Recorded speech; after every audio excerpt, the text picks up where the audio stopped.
So what do you guys think? Do you guys like this floor? It's not ultra modern, is it? So we're gonna be replacing all this floor and modernizing this house. I mean, look at this kitchen. This kitchen to me doesn't scream $1 million. It just doesn't. They do these houses very cheap. I mean, you can tell everything. These shutters, these cabinets are some of the cheapest. These granite countertops are some of the cheapest. So we're gonna be extending this kitchen and making it feel like $1 million. So we're gonna head over to the other wing to check out the rest of the house. This is actually a little bit over 4,000 square feet. So when we're all done, it's gonna look beautiful. Check it out. So they got an office over here on this side with the double glass doors.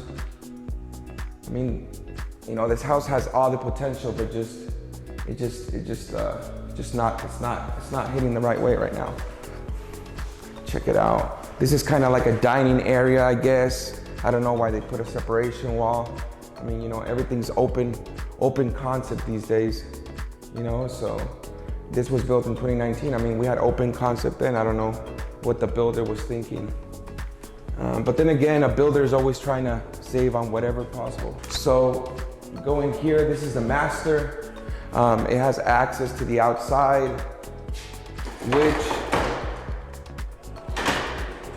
that's gonna be another story because the backyard's not even done. They left it as is as when they built it. So on this side over here, we got the master bath, which it's pretty good in size. It's just, I mean, come on guys, look at this tile.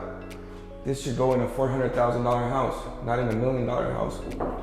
As we go on, I'm also gonna show you, this house has an attached casita. Yeah, it's like an attached casita situation, kind of like a next gen suite. I don't know if you guys heard of those. We got another bathroom over here.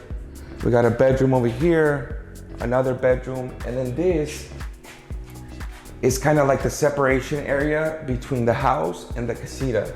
So over here, this is gonna kind of have like its own kitchen, right? Same type of cabinetry, same type of counters. You got the laundry room is on this side, and then going more towards over here is, this is like the little living area, and then this is your bedroom and your bathroom for the casita. And you got the closet over here. I'd say a couple $100,000 into this house, and I can't wait to show you guys how it looks. You know, follow us to see the final product.